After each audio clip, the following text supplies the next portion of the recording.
class. Today we're going to talk about redox reaction. Now, we've gone over different types of reaction: combination, decomposition, single replacement, and combustion. Those are all under redox reaction. So redox is a big umbrella. Combination, decomposition, single replacement, and combustion are all under the redox reaction. So we're going to go over what is this redox reaction. Now, redox reactions, they have two parts. They have oxidation and they have reduction. So redox is always oxidation and reduction. Now, where does the word redox come from? So reduction is R-E-D and oxidation is O-X. You put it together, you get redox. So reduction is always two parts. Is oxidation and reduction happening at the same time. Now, what is oxidation? Oxidation is loss of electrons. So what do you think reduction is?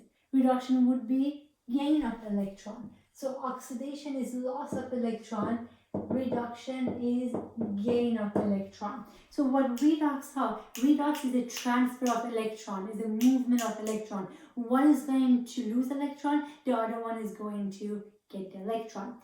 Now, when you get oxidized, when you lose electron, what happens is you become more positive. And when you gain electron, you become more negative. Counterintuitive, but we've done that, right? Plus means you lose electron, minus means you gain electron. So redox again is a transfer of electron. One is going to lose, one is going to gain. It's a movement of electron. Now, why do you have to care about redox? Why do we care about redox? Now, we care about redox because it's all around us. You don't think about it, but a lot of things that you use or you do on a daily basis are actually redox reaction. Engineers, they always complain why they have to take chemistry classes. Redox is the reason why. Batteries, you use batteries, right? Batteries, what's inside them, those are mini redox reactions. Jewelry over time, they get tarnished. That's a redox reaction. Did you drive to school today? I mean, you're not going to school right now. Did you drive today? Yeah, combustion, that's a redox reaction. Do you guys want to know what is the most unfortunate reaction, redox reaction of all time? What is the saddest and the most unfortunate redox reaction of all time? Aging. Aging is a redox reaction. Now, you guys are young right now, so you don't care. Just wait. When you see your first wrinkle, what you're going to be thinking about is, oh, that damn redox. Yeah, it's kind of interesting. We age because of redox. That's a redox reaction. Now, I have a little homework for you. Go on YouTube tonight and look up a Neutrogena commercial with Jennifer Garner. In that commercial, yeah, she's promoting an anti-aging cream and she actually uses the word redox. She goes, oh, redox all around us, I'm aging, what am I going to do? I have to use this antioxidant to stop the redox process. And it's interesting because probably 1% of the population would know what she's talking about. She probably has no idea what redox is, but why do they have her say that? Is because it's going to make her sound smart, right? So you can use the word smart and you are going to sound intelligent too, except you actually know what it is. So redox, again, aging, and you see your first wrinkle, think about chemistry and that redox reaction. So redox is oxidation and reduction. One is going to lose electron, the other one is going to gain the electron. It's a transfer of electron. Now, this reaction, N2 plus O2 going to 2NO2, this reaction is going on in your car engine. So the next time that you're driving, think about this reaction, that this redox reaction is going on in your car engine. Now, part of the redox, what you need to be able to do when you see a redox reaction, you need to be able to tell me what's been oxidized and what's been reduced. who is going to lose electron and who is going to gain electron. So now what we're going to go over is for you to figure out, if you look at the reaction, what is being oxidized and what is being reduced. Who is going to lose electron and who is going to gain electron. Now, in order to do that, in order to figure out what's been oxidized and what's been reduced, what we have to assign, we have to assign oxidation number. So we have to assign and look at oxidation number. Some people call it, or some textbooks call it, oxidation state. In order to figure out what's been oxidized and what's been reduced, okay? So oxidation number or oxidation state. Make sure you can see this. All right, now what is the oxidation number or oxidation state? This is what it tells us. Oxidation number, it tells us the number of electron lost, gained, or shared when an atom forms a compound. So let's back up again. Oxidation number or oxidation state.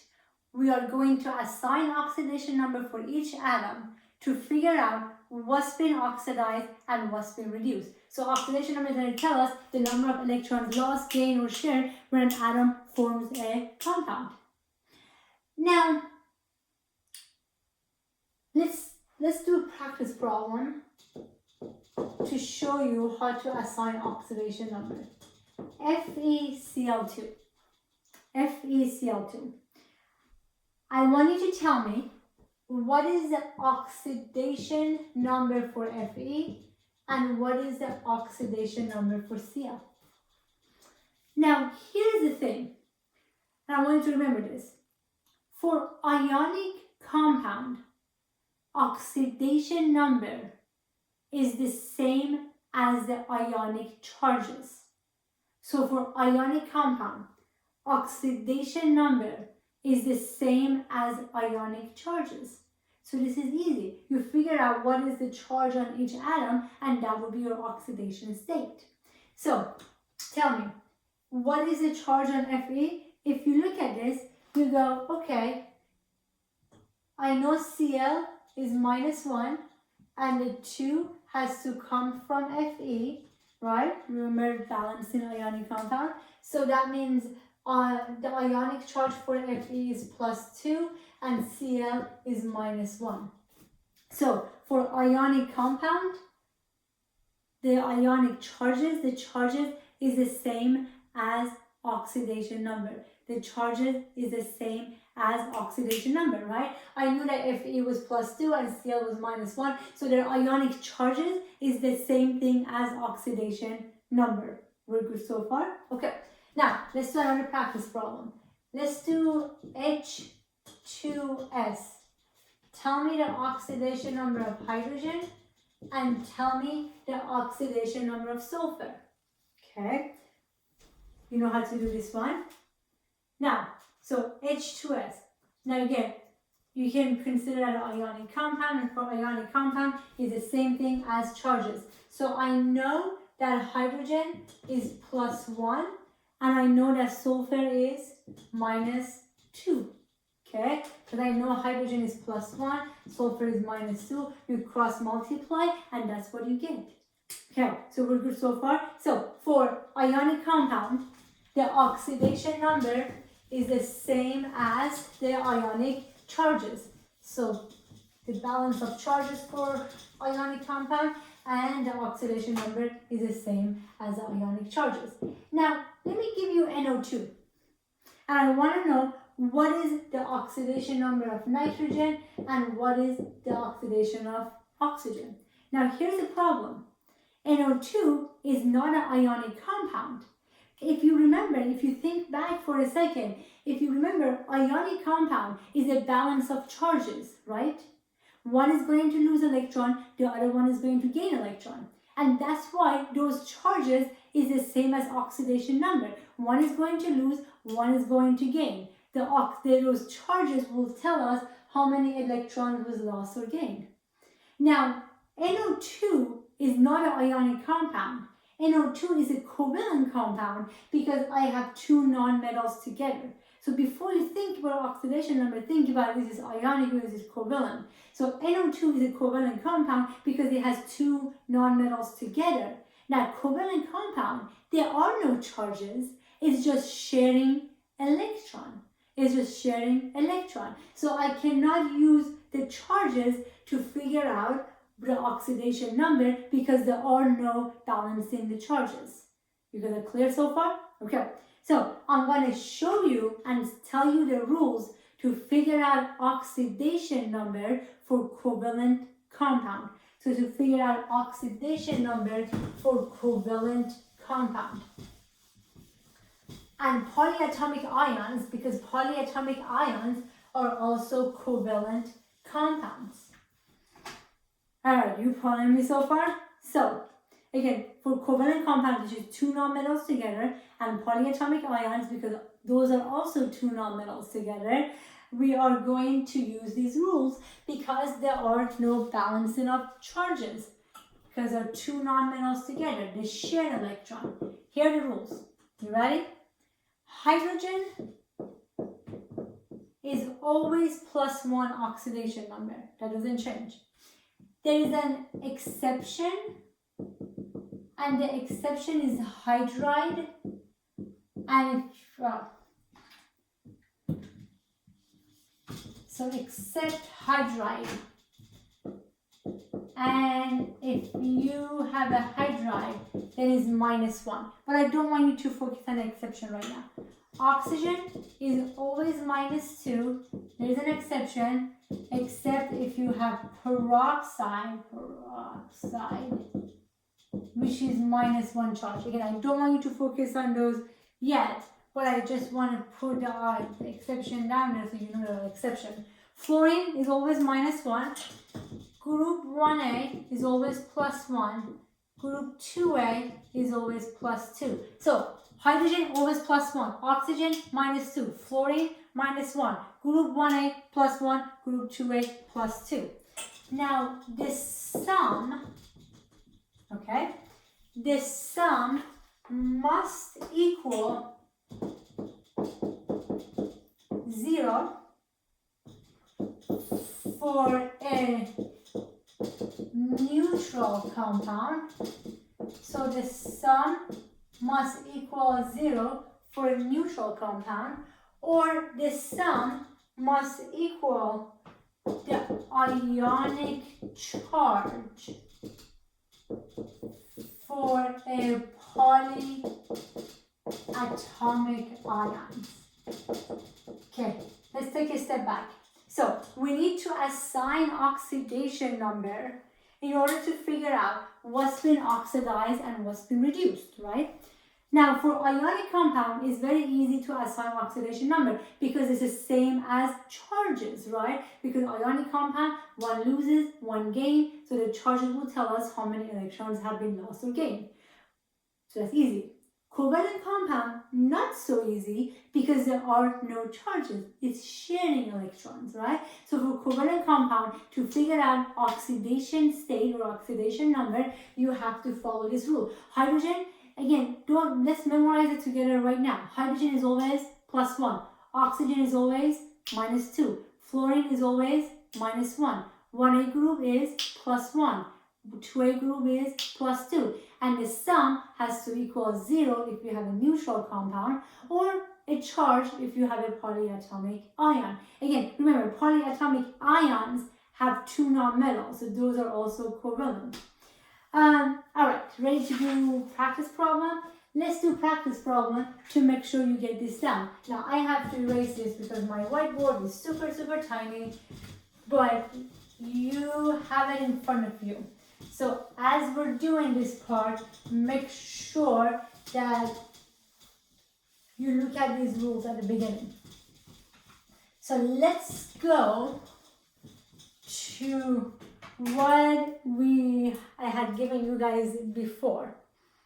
Actually no, let's go to a new one. Let's go to H3PO4. Okay? And what I want the oxidation number of hydrogen, the oxidation number of phosphorus, and the oxidation number of oxygen. Now, this is an ionic compound, but PO4 is a polyatomic ion. It's made of two nonmetals together. So this part is a covalent compound. Now, remember what I said. I said that oxidation number of hydrogen is always what? Is always plus 1. And the oxidation number of oxygen is always minus 1.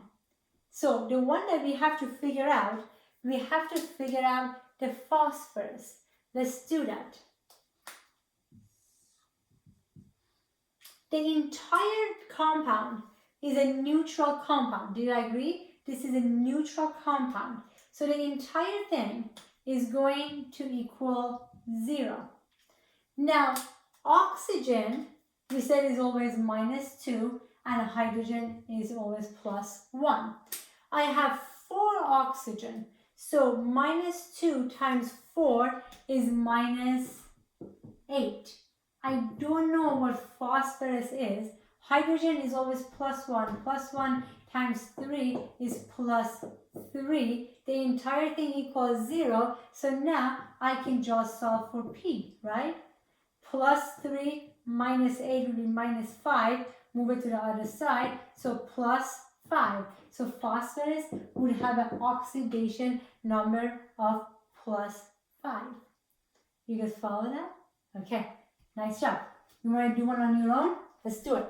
Here is the other one to do. H2SO4. H2SO4. Okay? What I want you to do, I want you to figure out the oxidation number of sulfur. Pause me, do this, and then we're going to go over it together. So, what I would go, because SO4, that's a polyatomic ion, they're two nonmetals together, so I have to use the rules. The entire thing equals 0 because this is a neutral compound. H2SO4, there is no charge, it's a neutral compound. So the entire thing is going to equal 0. Now you know that oxygen always equals minus 2. Oxygen has always minus 2 oxidation number. And hydrogen has always plus 1 oxidation number. Minus 2 times 4 is minus 8. I don't know what sulfur is. Plus 1 times 2 is plus 2.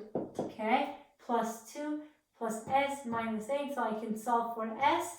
And S would be plus 6. Good job. You guys follow me so far? Okay. Let's do a couple more. Let's do a couple more to make sure you get this down.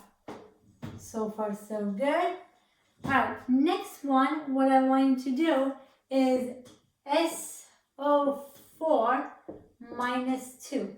What I want you to do, I want you to figure out the oxidation number of sulfur. Let's do this one together. And I think it's too hot, you guys can't see it. Right down here. So what I want to do, SO4 minus 2. Okay? Now, the entire thing equals what? Now, this is not a neutral compound. There is a charge, right? I give you a charge. So the entire thing is equal minus 2. So this one, I said H3PO4. No charge here, it was 0. Neutral, no charge here, 0. Here, I give you a charge. You write down that charge. Now, you know that oxygen is always minus 2. So minus 2 times 4 is minus 8. What would be the oxidation number of sulfur? This goes here. It would be plus 6. How are you guys feeling about this? Pretty good? Okay. Again, it equals the ionic charge because I give you a charge. If I give you a charge, it would be equal that charge.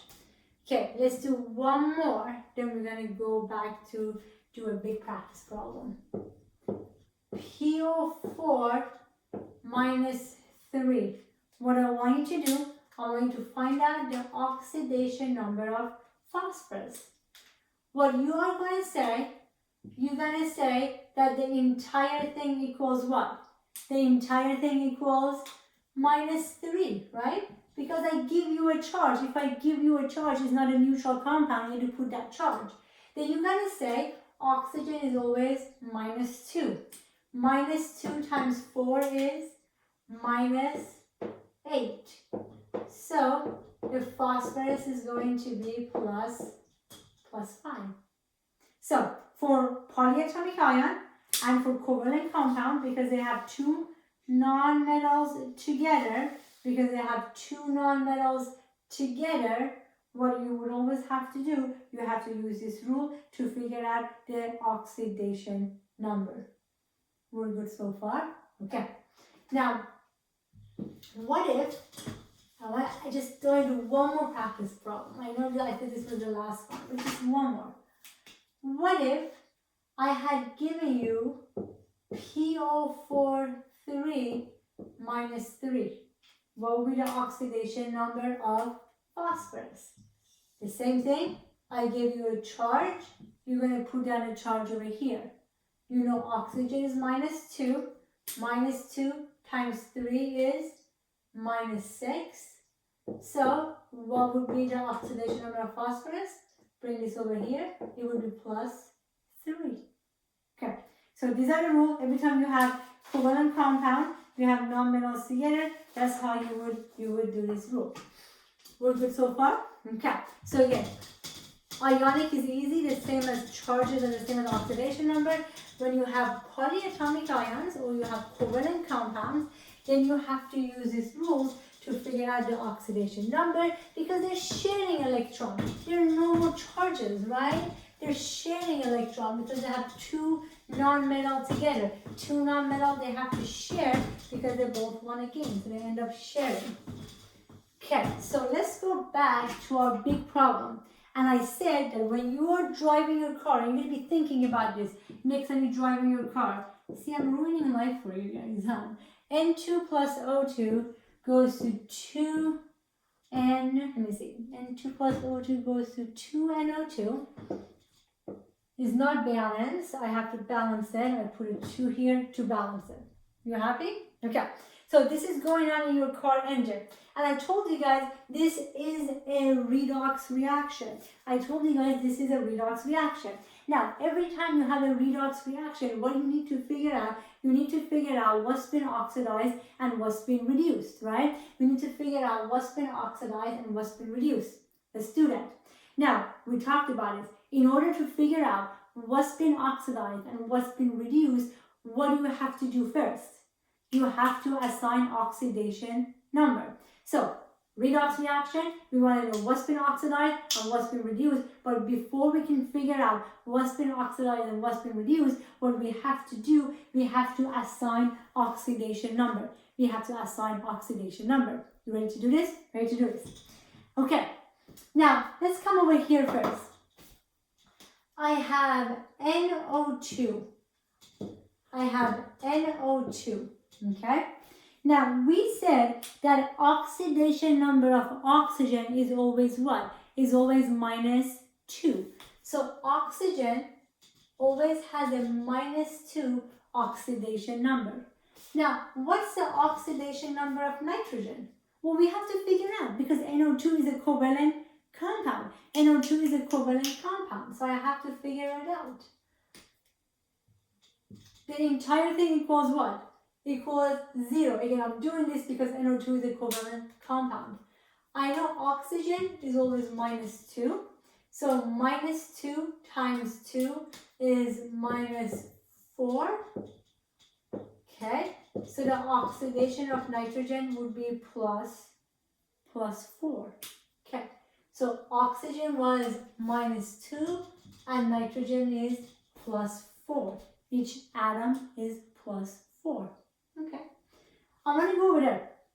Now, N2 and O2, if you remember back to when we talked about covalent compound, I said N2 and O2 are diatomic molecules. And I said diatomic molecules, that's how they exist in nature, right? Now, because that's how they exist in nature, their oxidation number is 0, because that's how they exist in nature. That's the compound you can find in nature. So this has an oxidation number of 0, this has an oxidation number of 0. So remember that diatomic molecules are all going to have an oxidation number of 0. Okay? So what just happened here? Let's see what happened here. Nitrogen went from 0 to +4. Nitrogen went from 0 to +4. When you become more positive, what is that? Is that oxidation or reduction? Think about that. I'm going to write this down again. So now that we assign oxidation number, remember what we have. We have oxidation, and oxidation is loss of electron. You become more positive, and then we have reduction. Already in your notes. You gain an electron, and when you gain an electron, you become more negative. So what's going on with nitrogen? It went from 0 to +4. You become more positive, right? If you become more positive, what are you? You are oxidation. You are oxidation, because it went from 0 to +4, so it became more positive. When you become positive, that means you lost electron. Now, what happened here to oxygen? Oxygen went from 0 to -2. You go from 0 to -2. Do you become more positive or more negative? 0 to -2, that means you became more negative. So what is that? That is my reduction. And remember, always one has to oxidize, the other one has to reduce. So if you assign oxidation number, you figure out which one does oxidation and which one does the reduction. You have to, one has to be oxidation, one has to be reduction. If you do it and you end up getting both reduction or both oxidation, you messed up. You're gonna start it again. All right, now let me introduce the last thing. The last thing for this oxidation reduction. I mean, not the last thing, but for this lecture. So when you lose electron, you become oxidized. You become more positive. What you are a reducing agent. And if you do reduction, you are an oxidizing agent. So the agent are the opposite. The agent are the opposite. So I want to go over what it means to be agent and why they are the opposite. So let's say that I have 10 electrons. Okay? I have 10 electrons. I'm going to lose my electrons. When I lose my electron, you are going to gain my electron. Okay? So I lost my electron. When I lose my electron, I'm going to become oxidized because I lost my electron. Now, you are going to gain my electron, right? So when you gain my electron, you become reduced. So by losing my electron, I caused you to become reduced. So I'm a reducing agent. You get that? Hopefully. Okay, let's do it one more time. So I'm going to lose my electron. When I lose my electron, I'm going to become oxidized. Because I lose my electron, I'm going to become oxidized. But because I lost my electron, I'm causing you to gain the electron. And when you gain electron, you're going to become reduced. So I'm a reducing agent because I caused you to gain electron and I caused you to get reduced. Yeah, hope so. Okay. Or just remember the opposite, okay? But hopefully you understand it. Now, one thing I wanted to make sure you you remember this, because I'm going to be a little bit mad at you if you get this wrong on the exam. The agent have to be on the reactant side. Okay?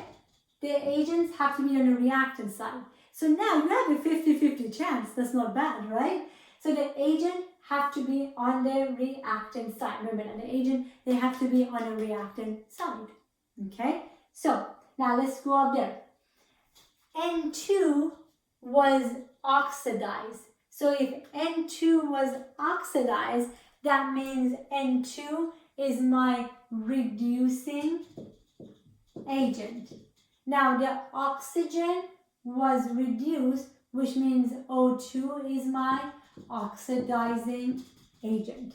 So this got reduced, that means it's an oxidizing agent, and 2 got oxidized, that means it's a reducing agent. So the opposite, and the agent is basically one of the reactant, because one of them is going to do the cause, and one of them is going to do oxidation, the other one is going to do reduction, and it's causing the other one to do it.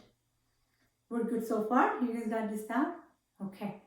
Now, what we're going to do, let's do a lot of practice problem. Let's do a lot of practice problem to make sure you guys going to get this down. Let's do a lot of practice problem. So, my next practice problem. Alright, we're going to give you aluminum plus copper nitrate. So, Al plus copper nitrate. Let's talk about this reaction for a second. First of all, when you look at this, can you tell me what category do you think this reaction is? What category is this reaction under? Combination, decomposition, single replacement, double replacement, combustion. This is a single replacement reaction. Why is a single replacement reaction? I have a single guy and I have a couple, which means a single guy is going to break up the couple. Okay? So this is a single replacement reaction. But remember, we said single replacement reaction is under redox. Okay? Now, first of all, let's see if you know how to write the product for this.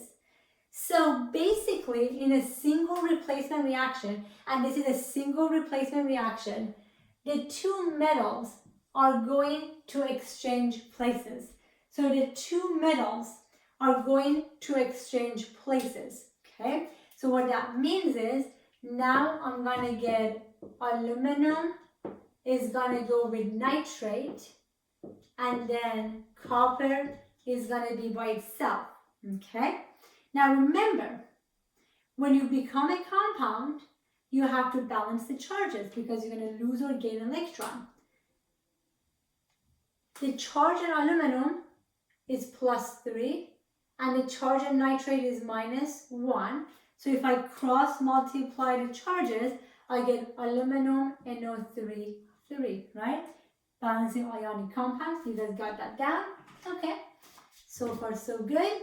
Now let's balance this reaction. Is this reaction balanced? This reaction is not balanced. How would I balance this? Let's see. I have maybe put a 2 here and put a 3 here. Would that work? And then put a 3 here and put a 2 here. Yeah? Because then I would have 6 nitrate and I would have 6 nitrate. Okay.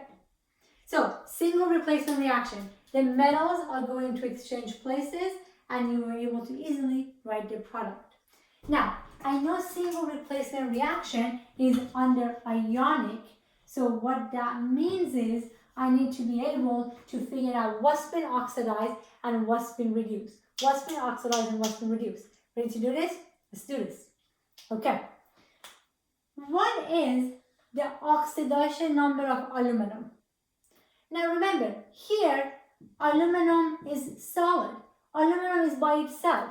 It's going to exchange places with copper And over here, the copper becomes solid, right? It's by itself. Is aluminum metal. What is the oxidation number? The oxidation number is 0, right? We talked about it. Actually, we haven't talked about it. So anything by itself in a natural form has an oxidation number of 0 because you're neutral, okay? So aluminum has an oxidation number of 0. So far, so good. Now, let's come over here. Now, here, aluminum is in a compound. When you're in a compound, then you are going to have a charge. So by itself, aluminum has a charge of 0 because anything by itself in a neutral form has an oxidation number of 0. But when you form a compound, that's when you become charged, right? You have to lose or gain an electron. And in this case, this is an ionic compound. So the charges is the same thing as oxidation number. What's the charge on aluminum? Aluminum is +3, right? So aluminum is 0 by itself. Now here, aluminum is +3 because now it has a charge because it's part of the ionic compound. You follow me so far? Okay, hang in there. So it becomes from 0 to +3. What happened to it? It became more positive. If you become more positive, what are you? You are oxidation, right? If you become more positive, you are oxidation. Now, let's go to copper. We know the copper should be a reduction, but let's double check it. What's the charge in copper on the right-hand side? Hopefully you're yelling at me. That is 0 because copper is solid. Copper metal by itself, that's how it exists in nature. It has an oxidation number of 0. Okay? But over here, copper forms a compound. When you form a compound, then you have a charge. What is that charge over here? You know that NO3 is -1. The 2 had to come from copper. So it's copper +2. Again, the 2 had to come from copper. So by itself, you have an oxidation number of 0. When you form a compound, then you have a charge, right? For ionic compound, you have a charge. So what happened to copper? +2 to 0. It became more negative. +2 to 0, it became more negative. If you become more negative, what are you? You are reduction. Nice job. You are reduction. You guys follow me so far? That means you are reduction. Okay. Now, last thing. Which one is an oxidizing agent? Which one is a reducing agent? Remember, the agents are on the reacting side. This one right here, aluminum got oxidized, which means this is my reducing agent. They're the opposite. Now here, this reagent got reduced, which means this is my oxidizing agent. Because the agent are the opposite. The agent are the opposite. Yes? Okay. Ready for next one? We're just going to keep doing practice problem until you feel very comfortable with this.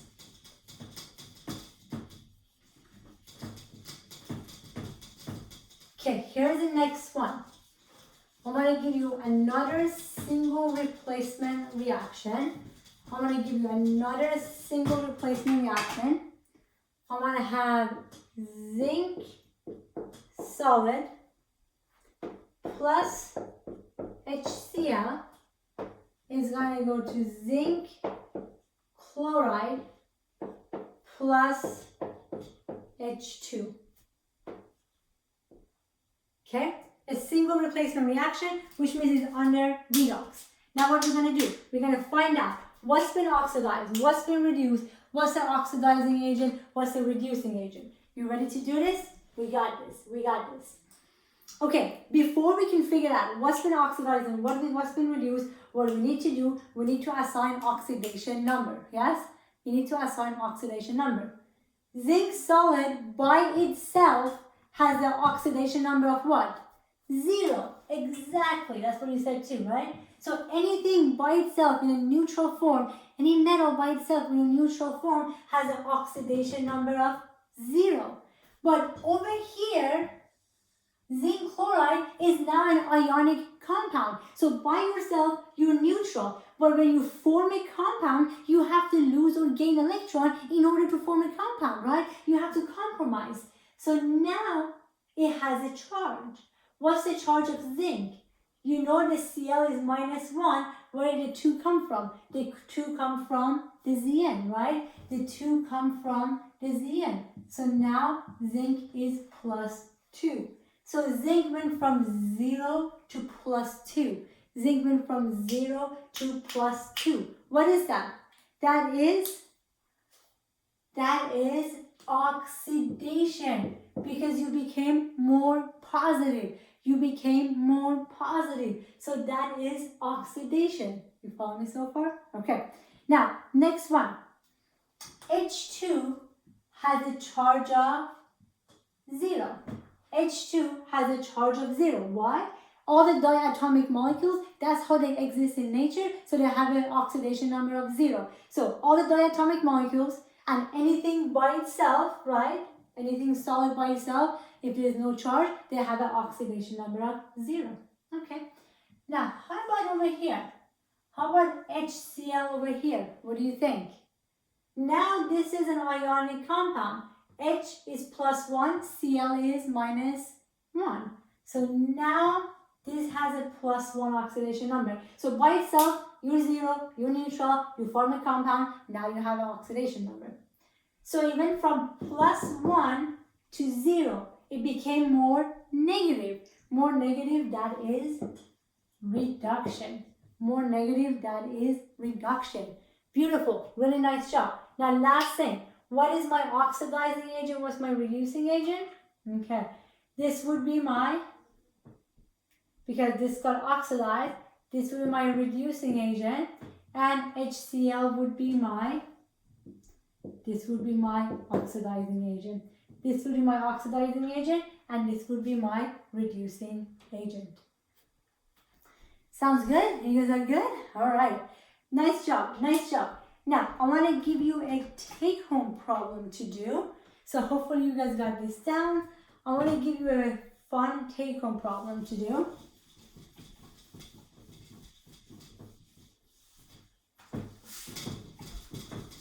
So assign oxidation number and then see what got more positive, which one got more negative, and then we can go from there.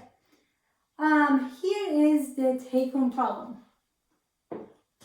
Copper solid plus silver nitrate. Okay, this is a single replacement reaction. This is a single replacement reaction. What I want you to do, I want you to write the product for this single replacement reaction and figure out what's been oxidized, what's been reduced, what's the oxidizing agent, and what's the reducing agent. Now here's a hint that on this side, we form copper +2, okay? All right, so copper metal plus silver nitrate. This is a single replacement reaction. For next time, before I start, what I want you guys to do, I want you to make sure you've done this, figure out what's oxidized, what's reduced, oxidizing agent, reducing agent. Okay, do this, and we'll do it next time. I'll see you guys then.